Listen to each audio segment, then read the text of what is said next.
If you frequently drive the Illinois Tollway system, your commute could soon get more expensive. Now, the Illinois Tollway is proposing its largest new capital program ever, $26.5 billion in road improvements across northern Illinois.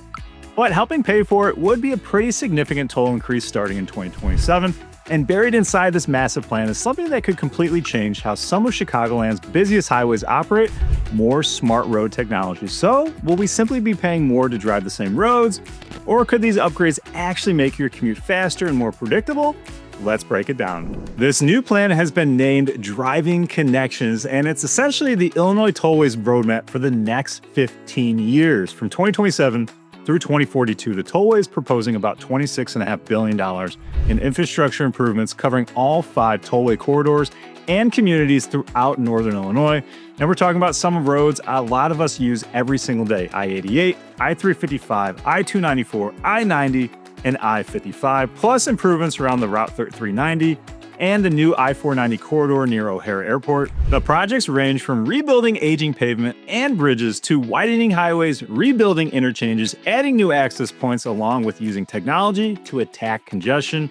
For example, I-355 would see improvements around the I-88 interchange, along with widening in portions of the corridor between I-55 and Army Trail Road. I-88 would see improvements in widening between the Aurora Toll Plaza and the Eisenhower, along with reconstruction out further west. And I-90 would get additional improvements between Elgin and the Kennedy Expressway.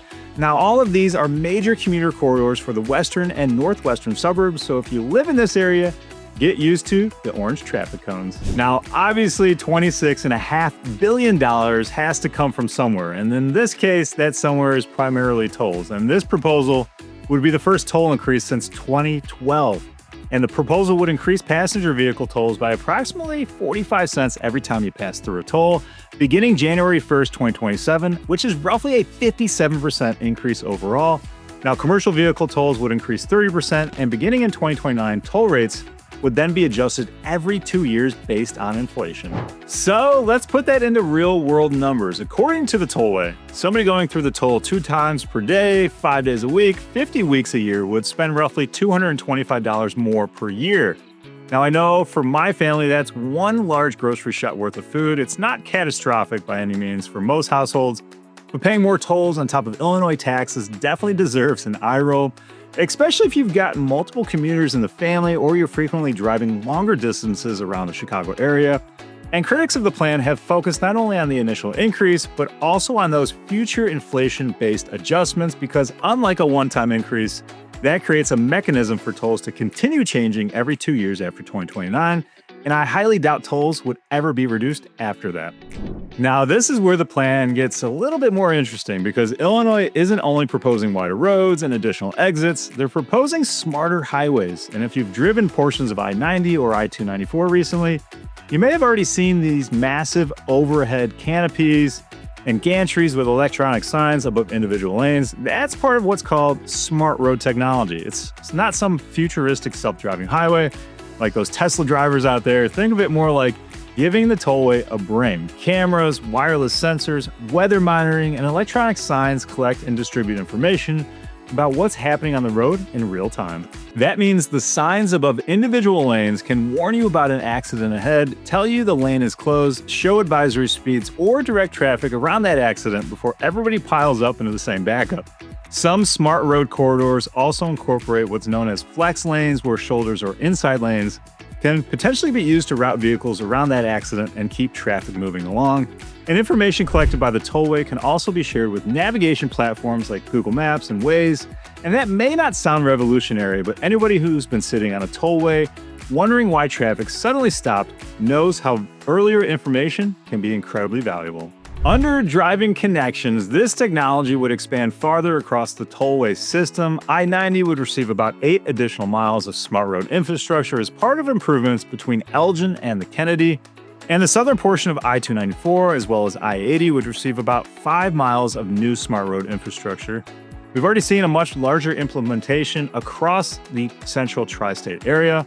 The I-294 Smart Road system is designed around high-tech gantries positioned roughly every half mile, combined with cameras, sensors, digital message signs, and other traffic management equipment. And that's the part of this proposal I think deserves more attention because there's only so much pavement you can keep adding around Chicago. Eventually, managing the lanes we already have more efficiently become just as important as building another lane. Here's where I'd keep expectations realistic. SmartRoad technology is not going to magically make Chicagoland traffic disappear. We're still going to have rush hour and accidents, and we're definitely still going to have construction.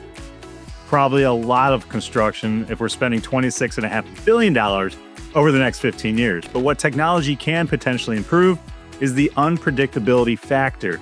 And an accident that completely changes the flow of traffic and shuts down a lane can create a traffic wave that lasts long after the original crash is cleared.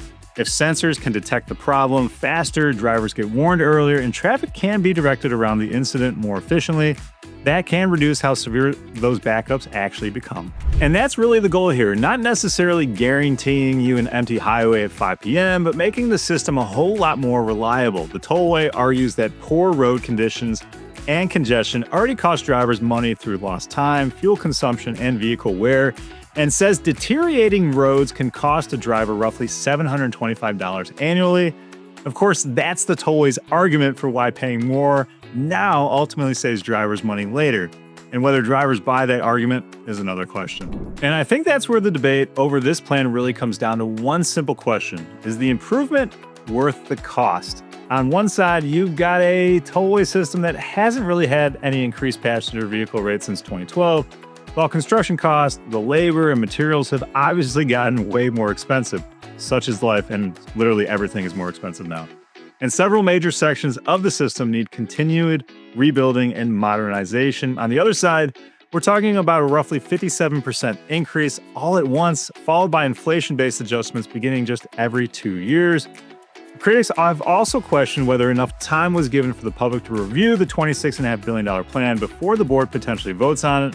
And as I'm recording this video, that's pretty important. This is still a proposal. The public comment period ended August 3rd, and the Tollway board could potentially vote on driving connections as early as August 19th meeting. So now I want to hear from you. If better roads, less congestion, and smart road technology actually make your commute more reliable, would you be willing to pay roughly 45 cents more per toll, or do you think Illinois drivers already pay enough? Drop your thoughts down in the comments below because I have a feeling people are going to have some opinions on this one. And if you want to keep up with major projects, transportation changes, and development shaping the Chicago suburbs, make sure you hit subscribe to what's happening in Chicagoland. But for now, I'll see you on the next one. Change, along with widening in portions of the corridor between I-55 and Army Trail Road, I-88 would see GoPro, stop recording.